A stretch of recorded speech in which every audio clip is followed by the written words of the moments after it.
Hey there, welcome back guys. We're back with the DJI Avata.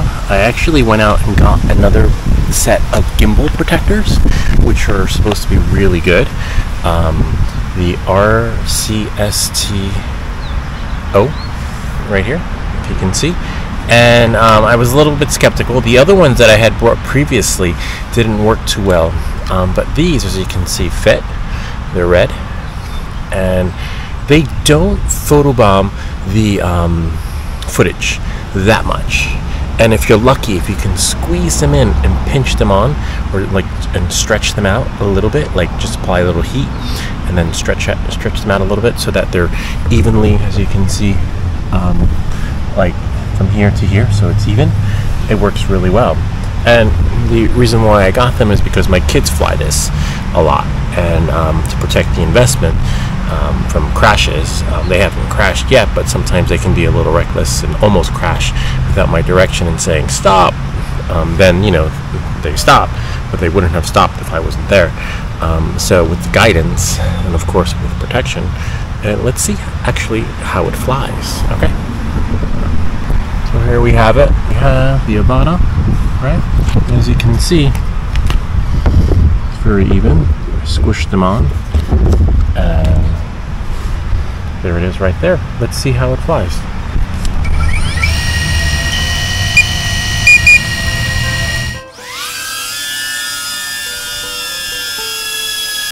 Alright, so we're going to do two versions of this video because the version from the goggles, you can see slightly on the right, there's a little bit of red. Slightly. But it only shows up once, right? And look at my speed. I'm maintaining the speed, going about 10 miles per hour.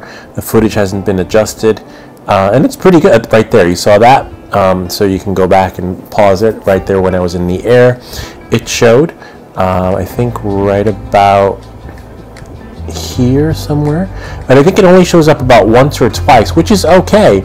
That's pretty good. But that being said, it doesn't show up anywhere on the footage from the drone, which is actually great. So you get two versions of the footage, one from the goggles, which it will photobomb, and then the other from the drone itself, where the aspect ratio is actually set, but it's not feeding the same version of the video to the goggles, which is actually great and not so great, because you actually have to check your footage to make sure. Let's say if you're doing a gig, or you're just not even doing a gig, you just want the cinematic footage without the photobomb, you're going to have to check the footage and see if the gimbal protector actually photobombed your video, like it did here. But it does in the goggles. But you'll see in the end, when I stop, I'm going to stop right about here in front of the shed, and the bumper, the propeller protectors show. But if you look closely, up right about there on the right, you see it.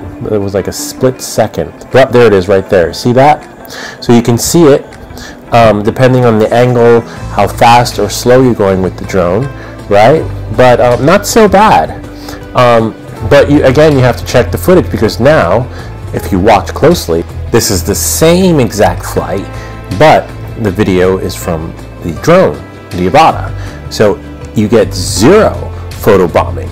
So it's it's sort of a catch-22, because you're like, oh, my video's messed up, but it's not, because when you go back and look at the footage, the actual footage from the drone, it doesn't. See, remember there, it showed up when I was in the air.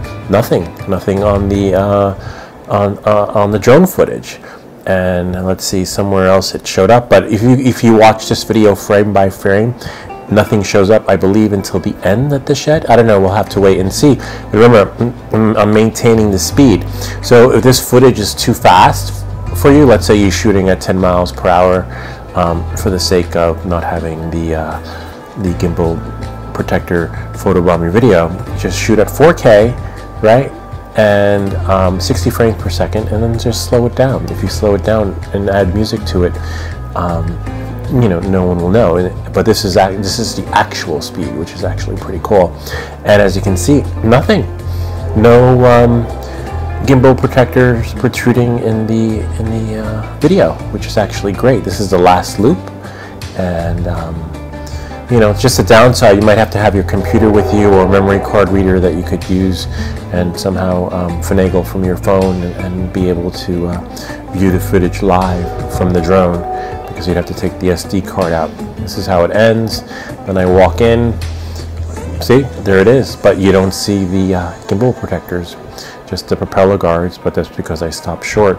So this is actually great. So you can adjust the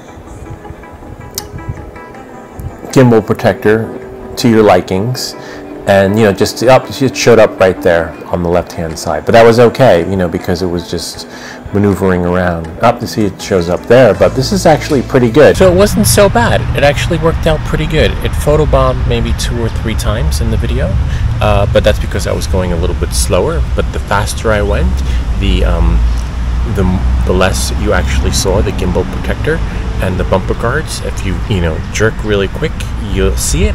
But most of all, importantly, that works really well. I'm not sure if it's because of the FCC hack. It maintained 50 megabytes per second, which was great, because if you saw in the previous video, I was losing. I was maybe like 12 megabytes per second with the same software, same firmware, and which was another reason why I returned it, because I need those megabits per second for the reception. So I'll leave a link to these in the description below, so you can decide for yourself and watch the video and see how you like the footage, because you'd get the same thing. Remember, you just have to bend them a little bit, a tad, just so they don't protrude in the video, and then it just works well. And I'm going to keep these on because my kids enjoy flying this one, and as you know, they're going to crash it. And that's it.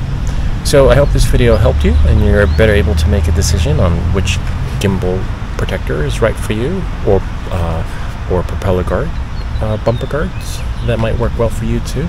If you have any questions or comments, feel free to leave them down below, or ideas for other videos, and I'll see you all next time.